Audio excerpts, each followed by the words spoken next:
Assalamualaikum warahmatullahi wabarakatuh.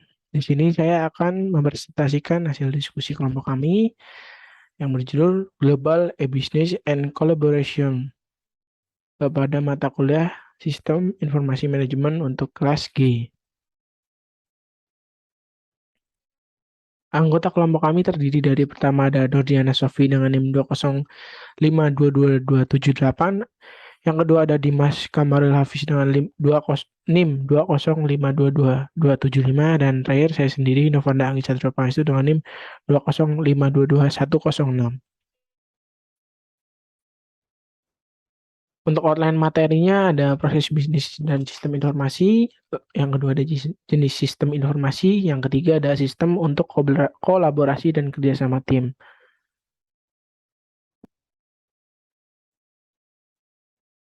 Pertama ada proses bisnis dan informasi.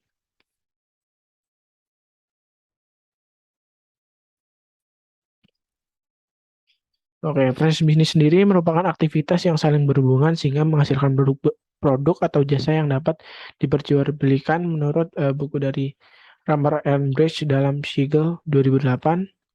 Untuk alur prosesnya sendiri ada alur kerja material, informasi, pengetahuan. Kemudian ada serangkaian kegiatan atau langkah yang diikat ke area fungsional atau lintas fungsional. Sedangkan bisnis sendiri merupakan bentuk aktivitas yang utamanya bertujuan untuk memperoleh keuntungan bagi yang mengusahakan atau berkepentingan dalam terjadinya aktivitas menurut Profesor L.R. Dixie.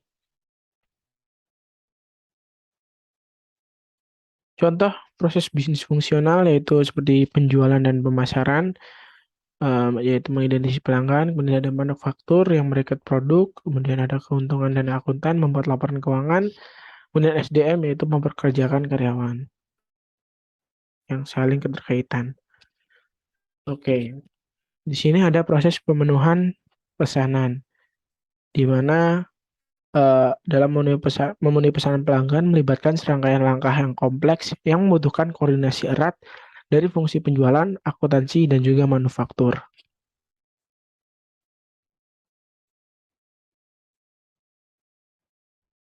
Cara teknologi meningkatkan bisnis, pertama yaitu meningkatkan efisiensi proses, yaitu mengotomatiskan langkah-langkah yang manual. Yang kedua ada mengaktifkan proses yang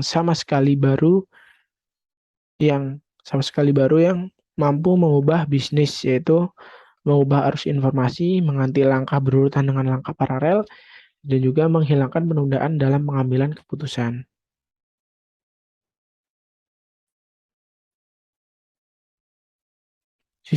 Sistem pemrosesan informasi yaitu melakukan dan mencatat transaksi rutin harian yang diperlukan untuk menjalankan bisnis. Contohnya, melakukan dan mencatat transaksi rutin harian yang diperlukan untuk menjalankan bisnis. Kedua, memungkinkan manajer untuk memantau status operasi dan hubungan dengan lingkungan eksternal. Tiga, melayani tingkat operasional. Yang keempat, melayani tujuan dan pengembalian keputusan yang telah ditentukan sebelumnya dan dengan terstruktur.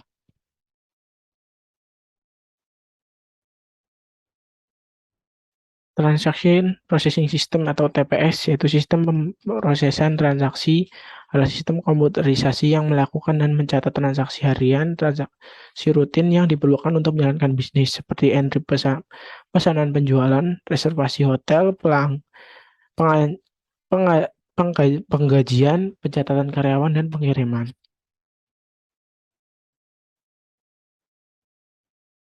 Yang kedua ada jenis sistem informasi.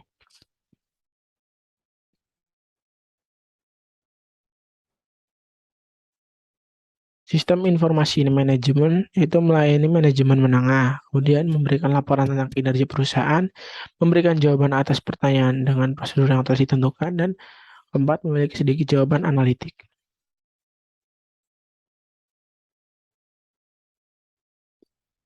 Intelijen bisnis, itu pertama kelas aplikasi perangkat lunak, analisis data saat ini dan historis untuk menemukan pola dan tren serta membantu pengambilan keputusan. Yang tiga, digunakan untuk sistem yang mendukung manajemen menengah dan senior, seperti DSS berbasis data, kemudian ada sistem dukungan eksekutif atau ESS. Sistem Informasi manajemen memperoleh data dari organisasi TPS. Dalam sistem yang diilustrasikan oleh diagram ini, 3 TPS pemasok data transaksi yang diringkas ke sistem pelaporan MIS pada akhir periode waktu. Manajer mendapatkan akses ke data organisasi melalui MIS yang memberi mereka laporan yang sesuai.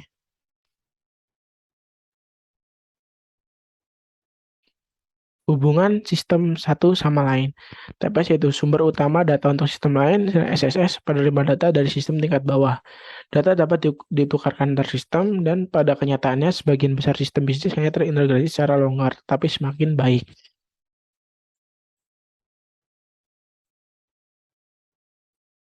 Kemudian aplikasi perusahaan. Pertama, sistem untuk menghubungkan perusahaan. Kemudian yang kedua, rentang area fungsional. Yang ketiga, menjalankan proses bisnis di seluruh perusahaan. Yang keempat, menyertakan semua tingkat manajemen.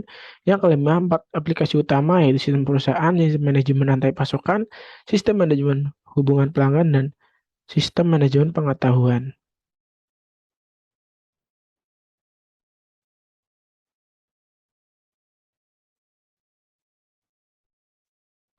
Oke, di sini ada arsitektur aplikasi perusahaan, di mana aplikasi perusahaan mengotomatiskan proses yang menjangkau beberapa fungsi bisnis dan tingkat organisasi dan dapat meluas keluar organisasi.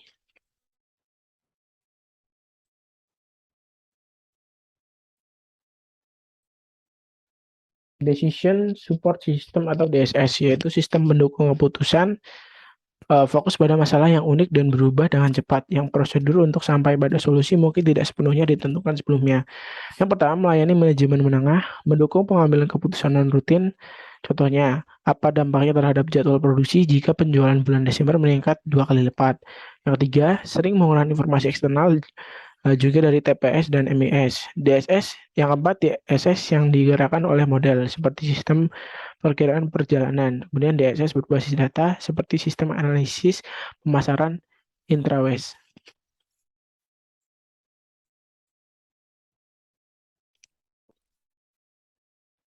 Kemudian sistem pendukung keputusan Voyage.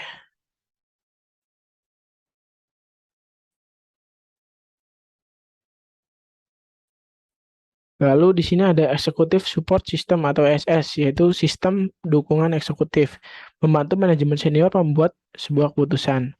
Mereka membahas keputusan non-rutin yang membutuhkan penilaian, evaluasi, dan wawasan karena tidak ada prosedur yang disepakati untuk sampai pada solusi. SSS menyajikan grafik dan data dari berbagai sumber melalui antarmuka yang mudah digunakan oleh manajer senior. Seringkali informasi disampaikan pada senior eksekutif melalui portal yang menggunakan antarmuka web yang menyajikan konten bisnis yang dipersonalisasi. Contoh, dashboard digital dengan tampilan real-time kinerja keuangan perusahaan, modal kerja yang berisi modal kerja, piutang, hutang, arus kas, dan inventaris.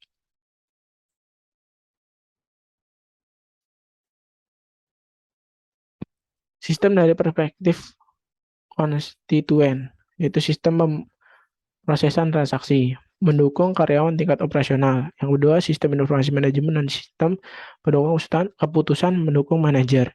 Sistem pendukung eksekutif, yaitu eksekutif pendukung.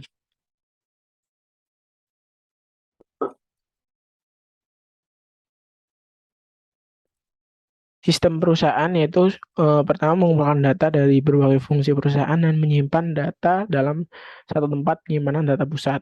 Kemudian menyelesaikan masalah kumpulan data dan sistem yang terfragmentasi dan redundan. Yang dia memungkinkan koordinasi kegiatan sehari-hari, respons yang efisien terhadap pesanan pelanggan, produksi, dan inventaris, dan memberikan informasi berharga untuk meningkatkan pengambilan keputusan manajemen.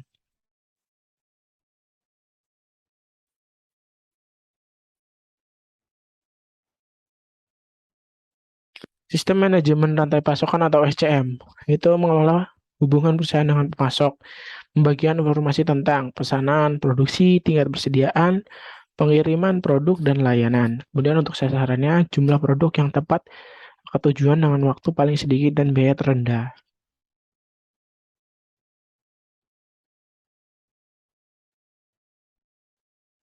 Sistem manajemen hubungan pelanggan. Pertama, memberikan informasi untuk mengkoordinasikan semua proses bisnis yang berhubungan dengan pelanggan dalam penjualan, pemasaran, dan layanan untuk mengoptimalkan pendapatan, kepuasan pelanggan, dan retensi pelanggan. Kemudian kedua, mengintegrasikan proses yang berhubungan dengan pelanggan perusahaan dan mengkonsolidasikan informasi pelanggan dari berbagai saluran komunikasi.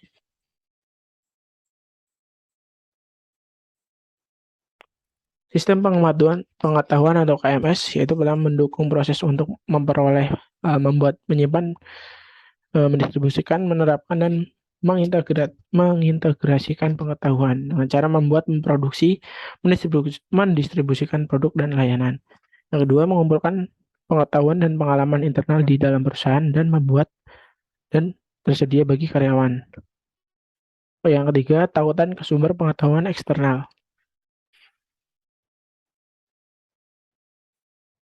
Sistem manajemen hubungan pelanggan pertama, memberikan informasi untuk mengkoordinasikan semua proses bisnis yang berhubungan dengan pelanggan dalam penjualan, pemasaran, dan layanan untuk mengoptimalkan pendapatan, kepuasan pelanggan, dan retensi pelanggan. Kemudian mengintegrasikan proses yang berhubungan dengan pelanggan perusahaan dan mengkonsolidasikan informasi pelanggan dari berbagai saluran komunikasi.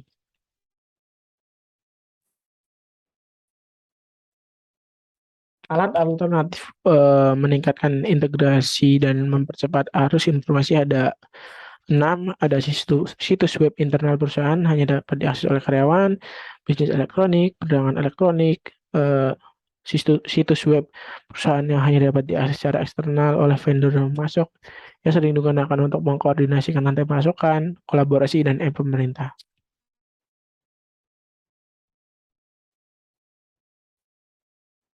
Sistem untuk kerjasama dan kolaborasi tim.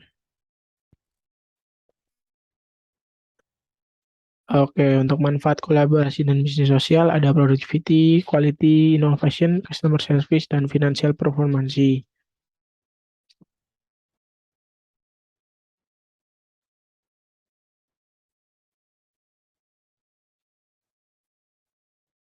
Kemudian di sini ada eh, persyaratan kerjasama di mana kolaborasi yang sukses membutuhkan struktur dan budaya organisasi yang tepat bersama dengan teknologi dan kolaborasi yang tepat.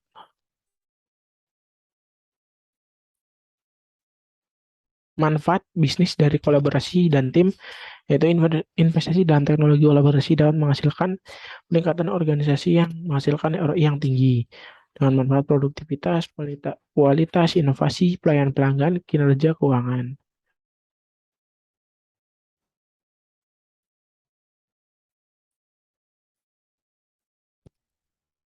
Membangun budaya kolaboratif dan proses bisnis. Komando dan kendali organisasi. Tidak ada nilai yang ditempatkan pada kerja tim atau partisipasi tingkat rendah dalam keputusan. Budaya bisnis kolaboratif. Manajer senior mengandalkan tim karyawan, kebijakan produk desain proses sistem bergantung pada tim, dan tujuan manajer adalah untuk membangun tim.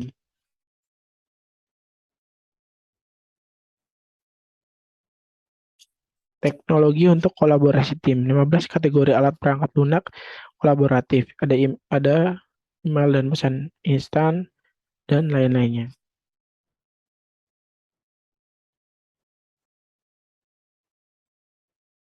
Kemudian teknologi untuk kolaborasi tim, teknologi untuk kolaborasi dan kerjasama tim jaringan sosial ada wiki, dunia virtual, dunia kolaborasi berbasis internet, ada sistem virtual, Google Apps, situs Google, ada Microsoft SharePoint, dan catatan teratai.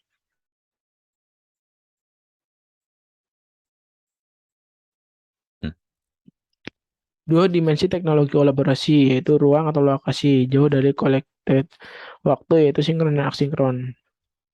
Langkah mengevaluasi perangkat lunak yaitu apa tantangan kolaborasi perusahaan Anda, apa jenis solusi yang tersedia, analisis biaya dan manfaat produk yang tersedia, evaluasi risiko keamanan, konsultasikan dengan pengguna untuk masalah implementasi dan pelatihan, evaluasi vendor produk.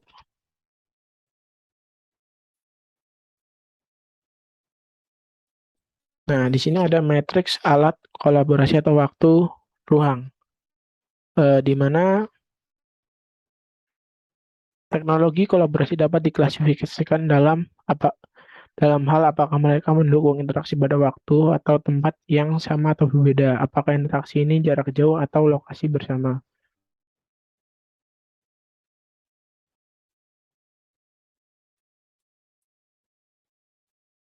Oke, lanjut. Nah, untuk Departemen Sistem Informasi dan sendiri terdiri dari unit organisasi formal yang bertanggung jawab atas layanan teknologi informasi. Sering dipimpin oleh Chief Information atau CEO.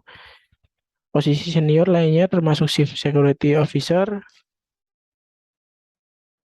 Kemudian ada posisi programmer, dan ada analisis sistem dan manajer sistem informasi.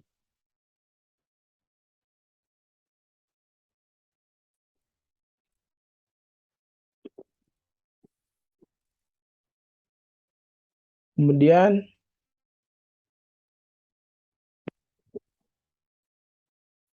ada pengguna akhir, yaitu perwakilan dari departemen lain untuk siapa aplikasi dikembangkan dan meningkatkan peran dalam desain sistem pengembangan. Yang kedua,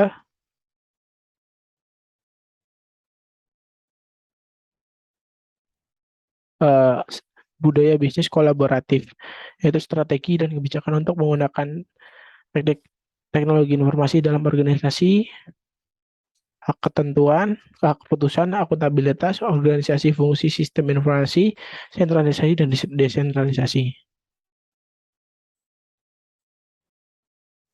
Oke, sekian dan terima kasih dari kelompok kami. Apabila ada kekurangan kelebihan mohon dimaafkan. Wassalamualaikum warahmatullahi wabarakatuh.